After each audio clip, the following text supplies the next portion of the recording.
Le texte pour notre méditation ce matin est la lecture de l'Épître aux Hébreux. Je le relis.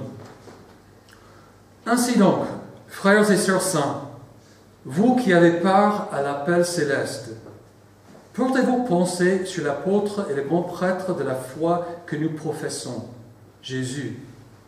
Il est resté fidèle à celui qui l'a établi, tout comme Moïse l'a été dans toute sa maison. En effet, il a été jugé digne d'une gloire supérieure à celle de Moïse, dans la mesure où celui qui a construit une maison reçoit plus d'honneur que la maison elle-même. Toute maison est construite par quelqu'un, mais celui qui a construit toute chose, c'est Dieu. Moïse a été fidèle dans toute la maison de Dieu comme serviteur, pour témoigner de ce qui allait être dit. Mais Christ l'est comme fils à la tête de sa maison. Or, sa maison, c'est nous, pourvu que nous retenions la confiance et l'espérance dont nous tirons notre fierté. Voici la parole du Seigneur. Veuillez vous asseoir.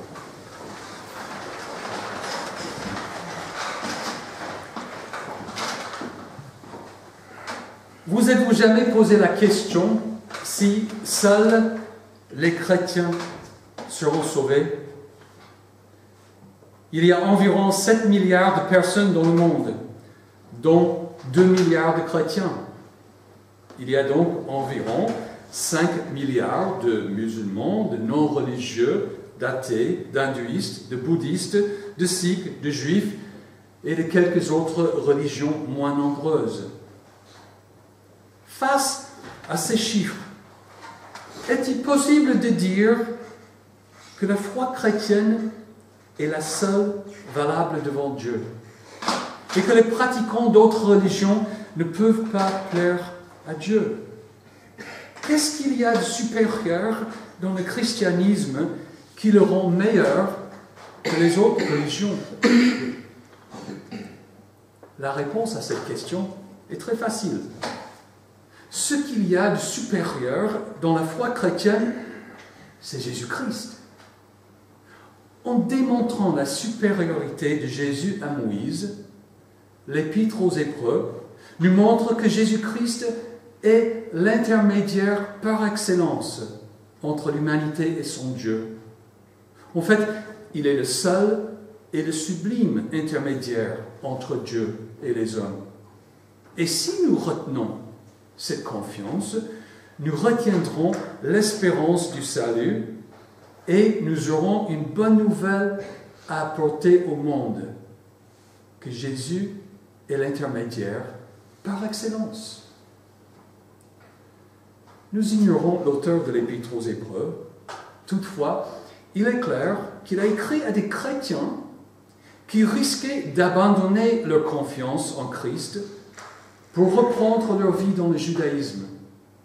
Ils étaient tentés de devenir de nouveau disciples de Moïse et de reprendre les pratiques de l'alliance et de la loi dont il a été le médiateur.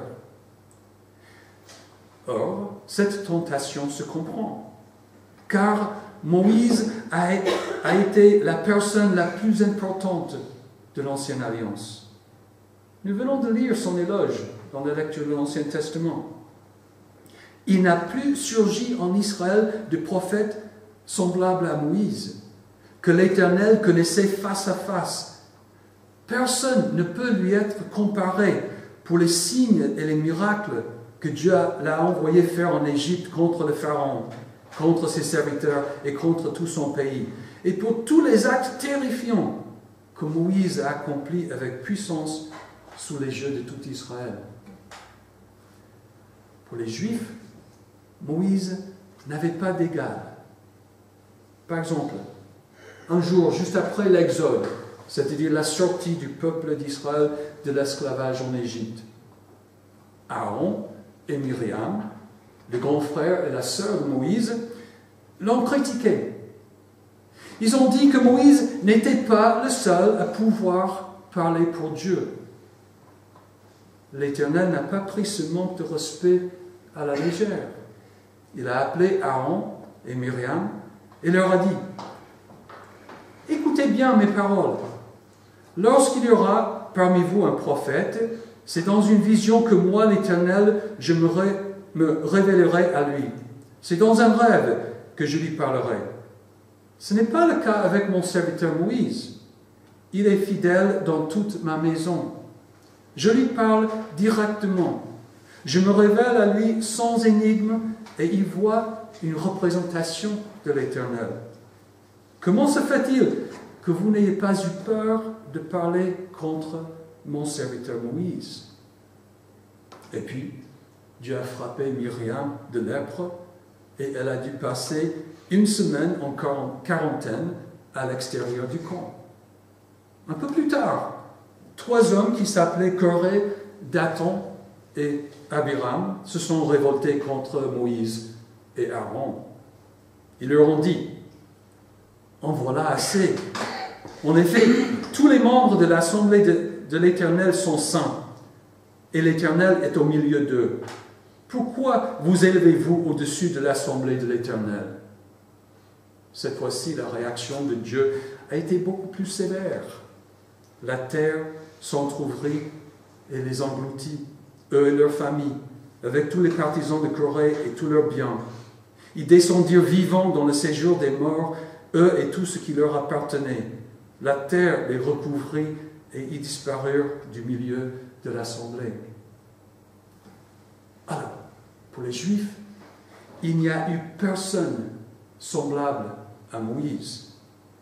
Du coup, Moïse et la loi que Dieu avait donnée par son intermédiaire constituaient les repères immuables de la révélation et de la volonté de Dieu. Seuls les disciples de Moïse pouvaient espérer l'approbation de Dieu et la vie éternelle, jusqu'à ce que vienne Jésus. En effet, Moïse avait parlé de Jésus, avait parlé d'un prophète qui lui succéderait, que Dieu ferait surgir pour Israël. C'est toute la signification de l'événement que nous appelons la transfiguration dont nous venons de lire le récit. Jésus est monté sur une montagne avec 3 de ses disciples. Là, son apparence a changé et Moïse et Élie sont apparus. Ils ont parlé avec Jésus de son prochain départ qui allait s'accomplir à Jérusalem, c'est-à-dire de sa crucifixion et de sa résurrection. Ces 2 grands hommes de l'histoire d'Israël ont ainsi donné leur témoignage qu'ils avaient préparé le chemin pour Jésus. Leur vie, leur ministère et tous leurs accomplissements ont préparé ceux de Jésus. Ce n'était nullement une dénigration de Moïse ni d'Élie. En fait, c'était le contraire. Jésus a validé et a accompli tout ce qu'eux avaient dit et fait. Mais cela avait une conséquence pour les disciples de Jésus, pour les Juifs, pour le monde entier. Jésus était l'intermédiaire suprême. Il a remplacé tous ceux qui l'ont précédé grâce à sa personne et grâce à ce qu'il a fait pour l'humanité. Si grand qu'avait été Moïse, si grande qu'était la loi dont il avait été l'intermédiaire, et si grande qu'était l'alliance dont il avait été le médiateur, tout cela a préparé la venue de Jésus. Jésus est supérieur à Moïse en tant qu'intermédiaire, et il est le médiateur d'une meilleure alliance. C'est l'argument de la lettre aux Hébreux. Ainsi donc, frères et sœurs saints, vous qui avez part à l'appel céleste, portez vos pensées sur l'apôtre et le grand prêtre de la foi que nous professons, Jésus. Il est resté fidèle à celui qui l'a établi, tout comme Moïse l'a été dans toute sa maison.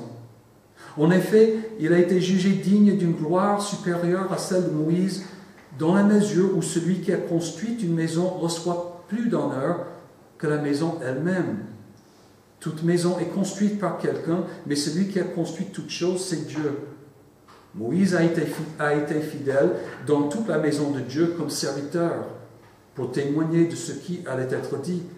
Mais Christ l'est comme fils à la tête de sa maison. Jésus est supérieur à Moïse, à tous les prophètes du monde, parce qu'il est le Fils de Dieu. C'est là où se trouve la différence. Moïse a été grand et a fidèlement accompli tout ce que Dieu lui avait donné à faire. Il était celui que Dieu avait choisi pour une mission extraordinaire, tout comme il a choisi la Vierge Marie pour une mission extraordinaire. Jésus est resté fidèle à celui qu'il a établi, tout comme Moïse l'a été dans toute sa maison. Mais il a été jugé digne d'une gloire supérieure à celle de Moïse, dans la mesure où celui qui a construit une maison reçoit plus d'honneur que la maison elle-même.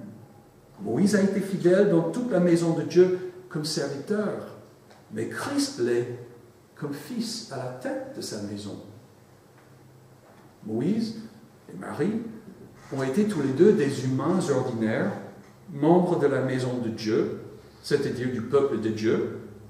Ils ont été des serviteurs dans la maison de Dieu, tandis que Jésus, lui, est le Fils de Dieu à la tête de la maison de Dieu. En sa personne, Jésus est unique et sublime. Il n'a pas de semblable dans le plein sens du mot. Cette vérité s'applique à tout autre intermédiaire proposé de toute autre religion. Par exemple, pour les musulmans, le prophète Mohammed est le plus grand prophète et intermédiaire. Cela se comprend. Admettons que le prophète de l'islam soit aussi grand et puissant en signes, en miracles et en actes terrifiants que Moïse. Mais je ne pense pas que même les musulmans prétendent cela.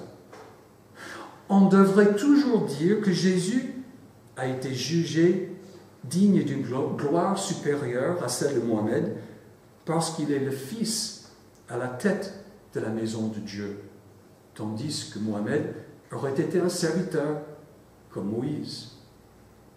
Ou prenons le Bouddha.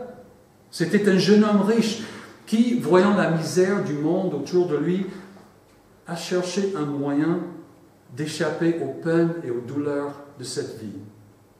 Passant par un extrême ascétisme, il a fini par trouver dans la méditation le moyen d'illumination et la délivrance de l'illusion de cette vie. Il était quand même un simple homme, comme vous et moi, comme Moïse ou Mohammed. Qui que nous proposions comme prophète ou fondateur d'une religion et d'une philosophie, nous avons toujours à comprendre que Jésus est digne d'une gloire supérieure parce qu'il est le Fils de Dieu à la tête de sa maison. Or, justement parce que Jésus a été fidèle à Dieu en tant que Fils à la tête de sa maison, il a pu accomplir ce qu'aucun autre ne pourrait jamais accomplir. La lettre aux Hébreux nous explique par la suite que Jésus, en tant que le grand prêtre de la foi que nous professons, a été le médiateur d'une nouvelle et meilleure alliance entre Dieu et l'homme. Et cela par le sacrifice de son corps. En effet, nous avons été rendus saints par l'offrande du corps de Jésus-Christ une fois pour toutes. Aucun autre prophète ni religion ne prétend cela. Au contraire, ils enseignent tous que c'est par force de sa propre méditation ou de sa propre obéissance à certaines lois et pratiques que l'homme trouve l'illumination ou l'approbation de Dieu.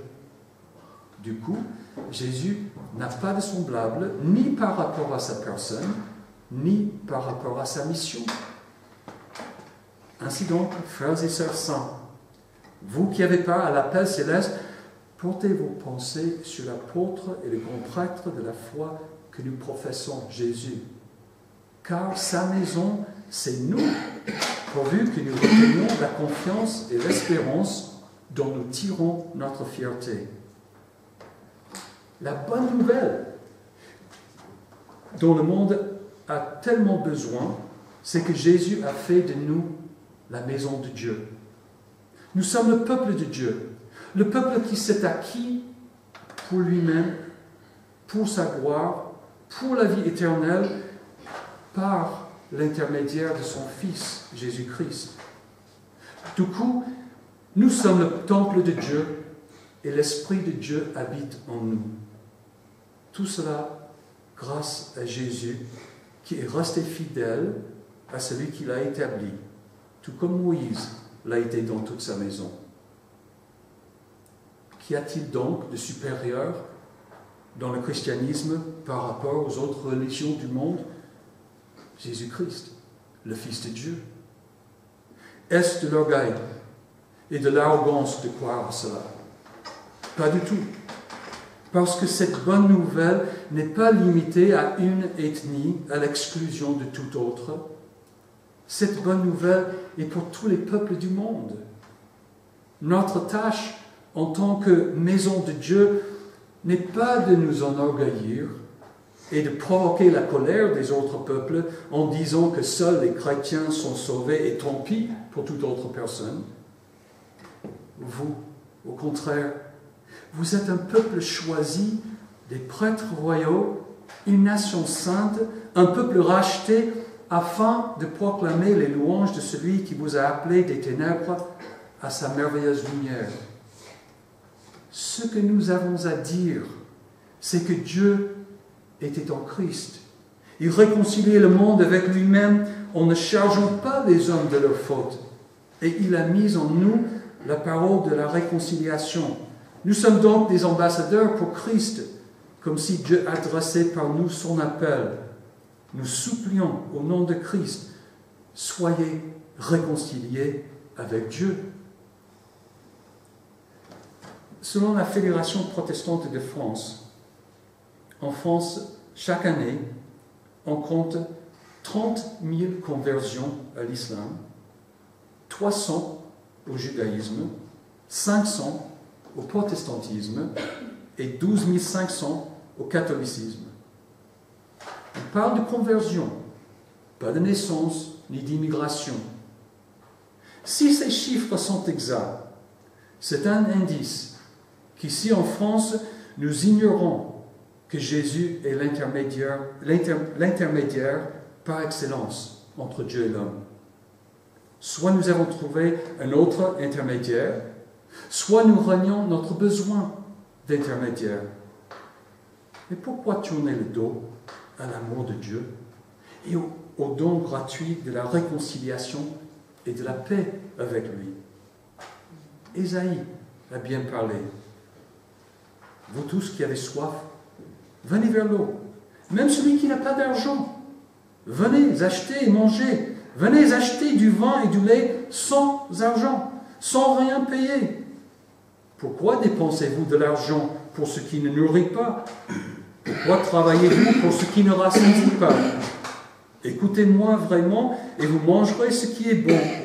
Vous savourerez des plats succulents. Jésus est l'intermédiaire par excellence, qui satisfait à notre soif et à notre faim spirituelle. C'est pourquoi, en comparaison avec tout autre prophète, gourou, saint ou que sais-je encore, il n'y a pas photo. Jésus n'a pas de semblable. Du coup, nous n'avons jamais raison d'avoir honte de notre foi chrétienne. De plus, il n'y a pas lieu de nous demander si ça vaut la peine d'ennuyer les pratiquants d'autres religions en leur annonçant l'Évangile. Ils ont besoin de l'entendre, tout comme nous en avons eu besoin. Voilà ce qui est bon et agréable à Dieu, notre Sauveur. Lui qui désire que tous les hommes soient sauvés et parviennent à la connaissance de la vérité. En effet, il y a un seul Dieu et il y a aussi un seul médiateur entre Dieu et les hommes. Un homme, Jésus-Christ, qui s'est donné lui-même en rançon pour tous. Ainsi donc, frères et sœurs saints, vous qui avez part à l'appel céleste, portez vos pensées sur l'apôtre et le grand prêtre de la foi que nous professons, Jésus. Et maintenant que la paix de Dieu qui dépasse tout ce que l'on peut comprendre, garde votre cœur et vos pensées en Jésus-Christ pour la vie éternelle. Amen.